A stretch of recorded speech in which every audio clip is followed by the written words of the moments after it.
Hai, Assalamualaikum warahmatullahi wabarakatuh. Bertemu lagi dengan Bu Yuyun. Pada pembelajaran ini kita akan membahas materi 2 bab terakhir ya, yaitu tentang statistika dan peluang. Nah, untuk pertemuan pertama ini kita akan mempelajari tentang statistika terlebih dahulu. Sebelum itu kita coba lihat dulu ya, apa sih kompetensi dasar yang akan kita dapatkan setelah mempelajari video ini. Yang pertama, 3.10 kita mampu menganalisis data berdasarkan distribusi data, nilai rata-rata, median, modus, dan sebaran data untuk mengambil kesimpulan, membuat keputusan, dan membuat prediksi. Selain itu, KD yang kedua yaitu KD 4.10 menyajikan dan menyelesaikan masalah yang berkaitan dengan distribusi data, nilai rata-rata, median, modus, dan sebaran data untuk mengambil kesimpulan, membuat keputusan, dan membuat prediksi. Oke, kita lanjutkan dulu ya. Nah, sebetulnya ilmu statistika ini banyak sekali langkah-langkah atau kegiatan. Jika kita mempunyai data, nah bagaimana cara mengolah data yang kita punya hingga bisa kita simpulkan? Contoh sederhananya ketika ada pemilu. Nah, dari data pemilih itu akan dihitung, dianalisis sehingga bisa ditarik kesimpulan. Jadi ada beberapa proses. Yang pertama ada pengukuran, kemudian pencacahan, yang ketiga pengamatan, yang keempat perhitungan, dan yang kelima penarikan kesimpulan. Kelima kegiatan inilah yang merupakan kegiatan dalam statistika. Nah, oke, peta konsep pada materi kali ini, pada materi statistika, yaitu adalah mengenai pengukuran data. Nah, untuk kelas 8 ini kita terbagi menjadi 2, yaitu ukuran pemusatan dan ukuran penyebaran. Oke, kali ini yang akan kita bahas adalah ukuran pemusatan. Oke, next. Ukuran pemusatan itu ada beberapa macam ya. Yang pertama min, rataan atau rata-rata hitung. Kemudian ada juga yang disebut dengan modus. Nah, modus ini adalah nilai yang paling sering muncul. Dan yang ketiga adalah median, yaitu nilai tengah dari suatu data yang berurutan. Oke, kita masuk satu-satu dulu. Nah, kita akan membahas pertama yaitu min atau istilahnya rataan atau juga disebut juga rata-rata hitung ya.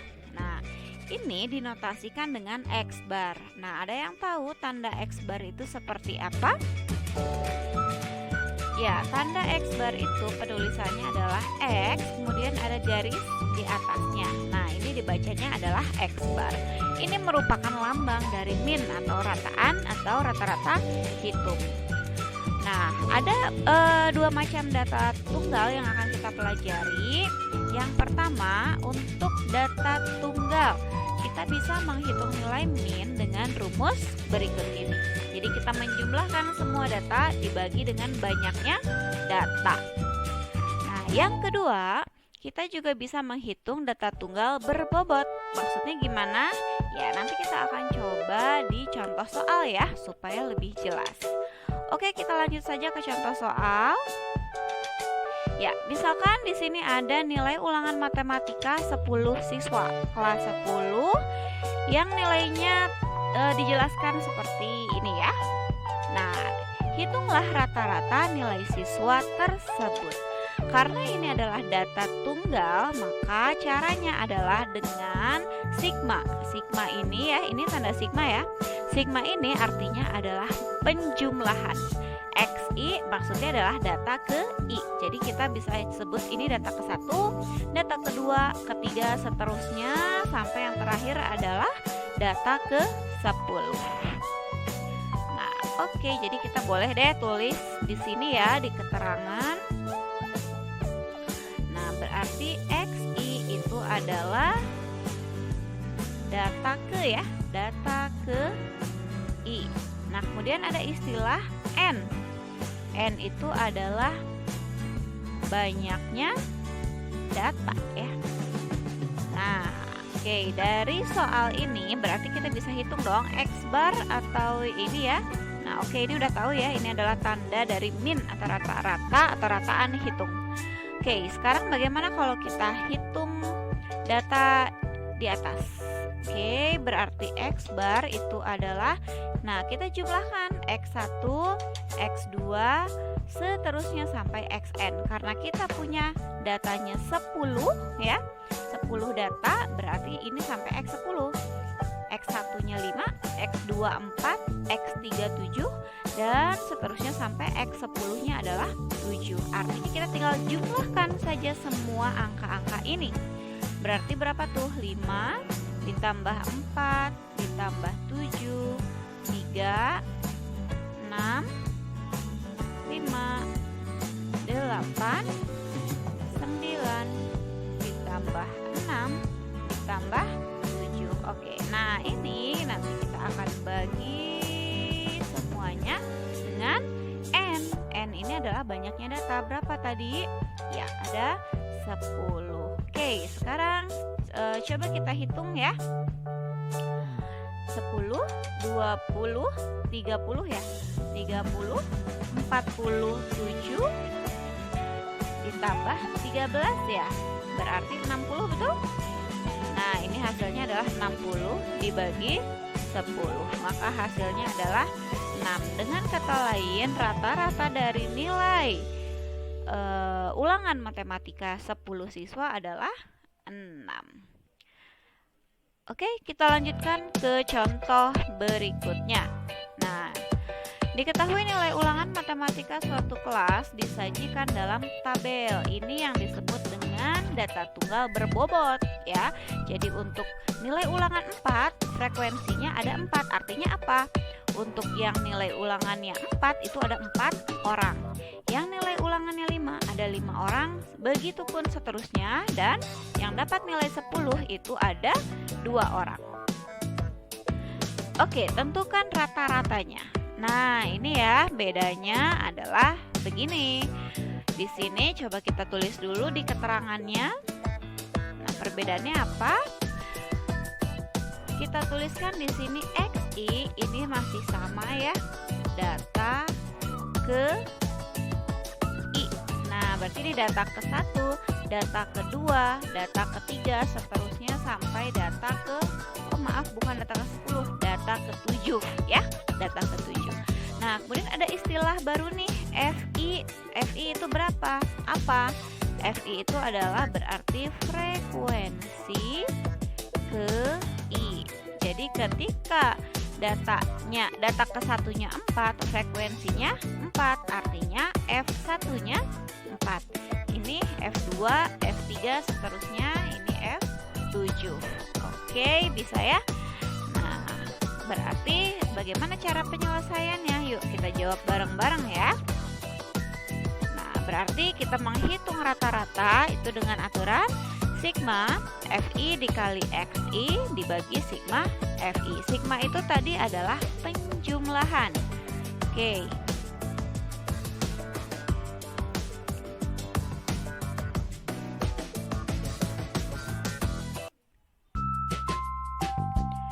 Nah, artinya di sini X barnya itu adalah perkalian ya.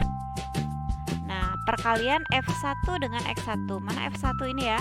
Perkalian 4 dengan 4. Berarti 4 dikali 4. Baru ditambah. Nah, yang kedua, frekuensi dikali nilainya. Berarti 5 dikali 5. 5 dikali 5. Kemudian ditambah lagi 5 dikali 6. 5 dikali 6, begitu seterusnya ya.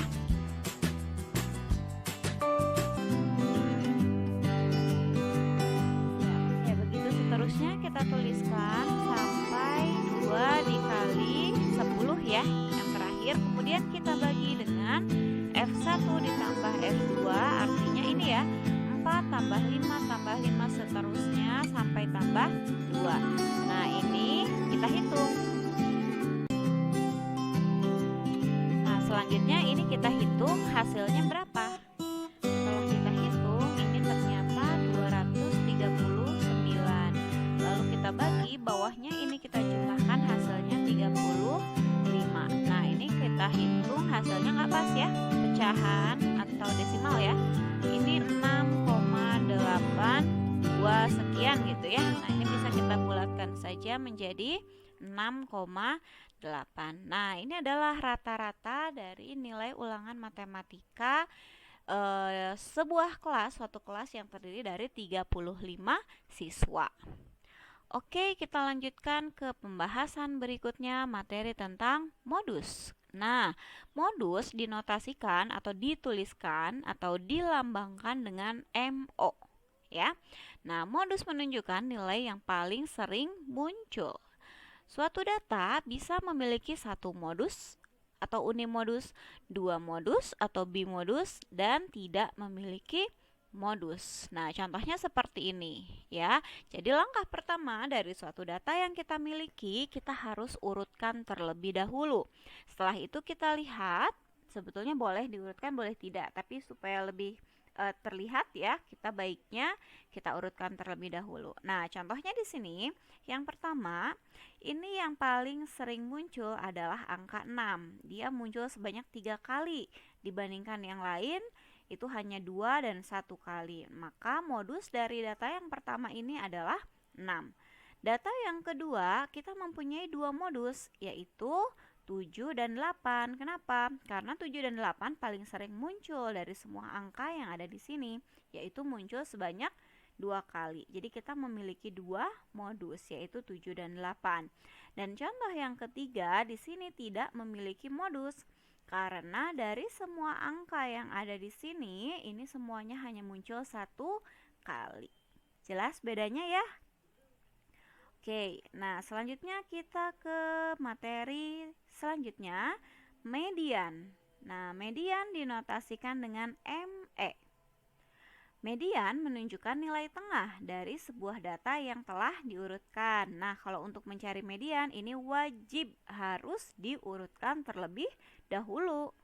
Oke, nah ini ada dua macam rumusnya. Yang pertama, jika datanya ganjil. Ini ya, jika datanya ganjil, maka nilai tengah atau mediannya bisa kita tentukan dengan aturan ini ya.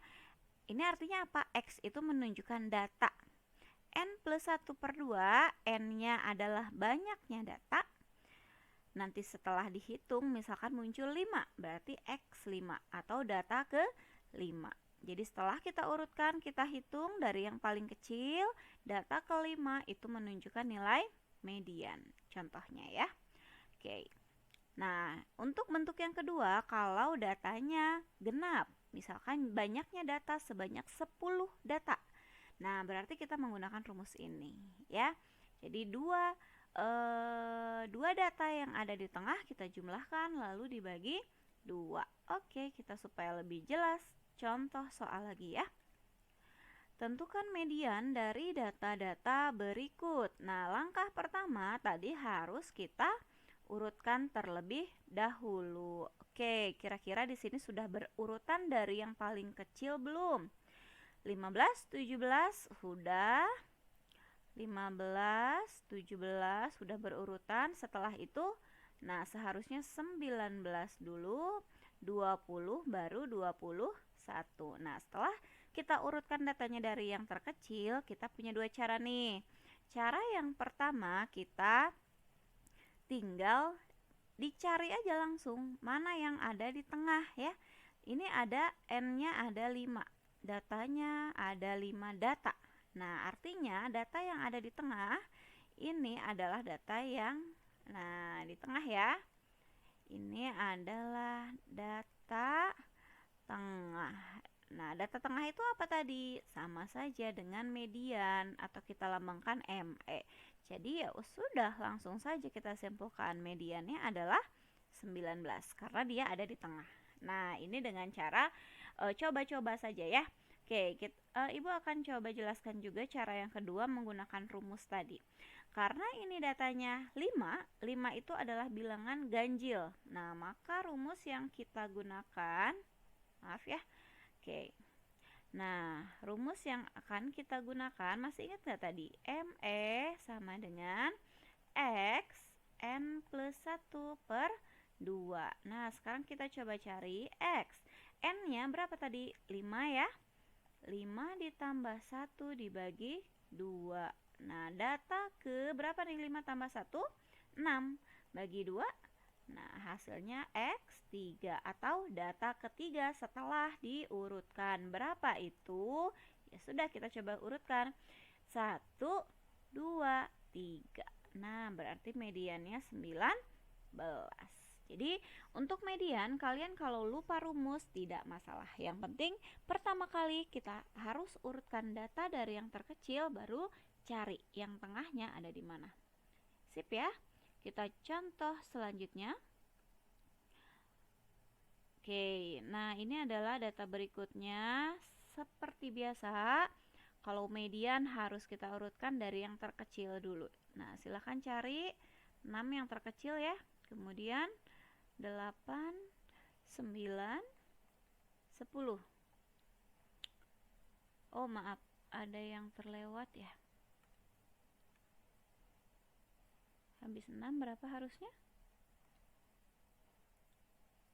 7, 8, 9, 10, 11, 12, 13. Sudah? Ada 8 ya? Oke, nah di sini N-nya ada 8. Berarti ini genap ya. Nah, caranya bagaimana? Nah, sama seperti tadi, Ibu akan sajikan ke kalian ya, 2 cara. Cara yang pertama, kita tinggal cari tengah-tengahnya ada di mana gitu. Oke. Supaya terlihat pakai yang mana yang ini?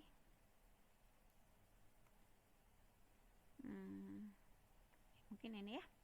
Nah, yang tengah-tengah kita papai gitu ya, dari yang terakhir dan yang depan. 1, 2, 3, 4. Ini ada 8. Berarti kalau kita bagi 2, 4 ya. 1, 2, 3, 4. Di sini mundur di belakang. 1, 2, 3, 4. Nah, berarti data yang ada di tengah-tengah ada 2. Nah, ini ya. Artinya cara menghitungnya bagaimana? Median. Nah, ini adalah 9. Ini ya. Ditambah 10. Baru kita bagi 2. Hasilnya jadi 19 dibagi 2, yaitu 9,5. Ini nilai median untuk data di atas menggunakan cara 1. Nah, sekarang bagaimana dengan cara 2? Cara 2 itu kita kembali ke rumus ya.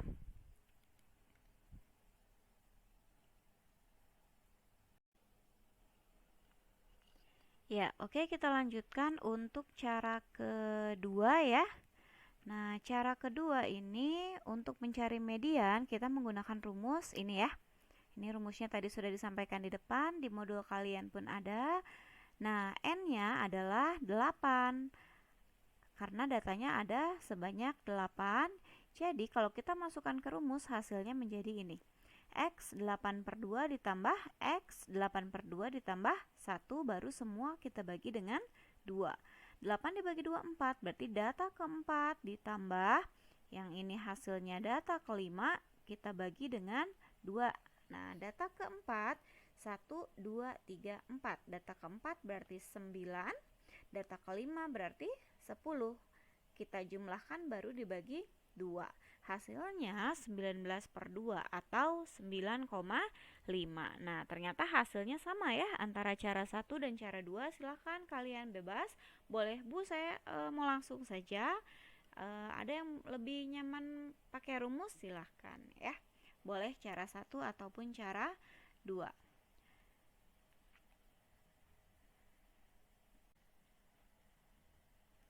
Ya, oke, sekarang kita akan bahas untuk soal selanjutnya. Di sini sudah tersedia sebuah grafik.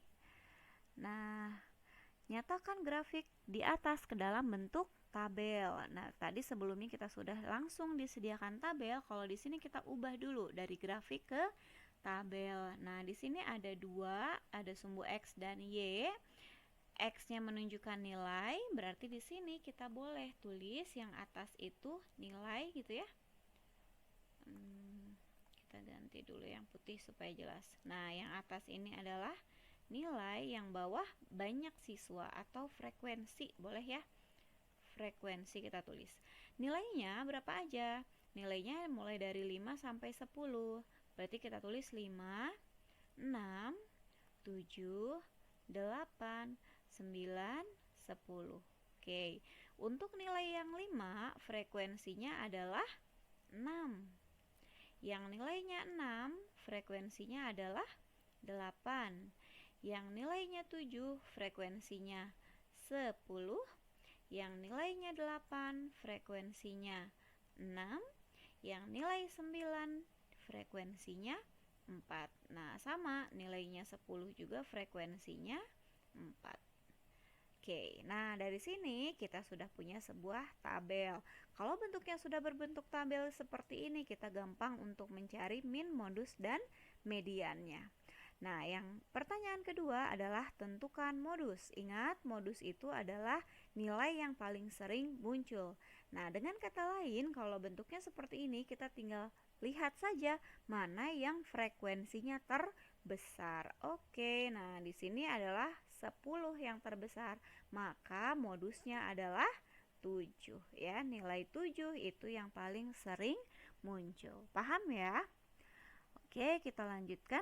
Nah, ini pembahasan kita sudah selesai. Silahkan untuk pertemuan kali ini kalian kerjakan tugas 7, terdiri dari 2 soal.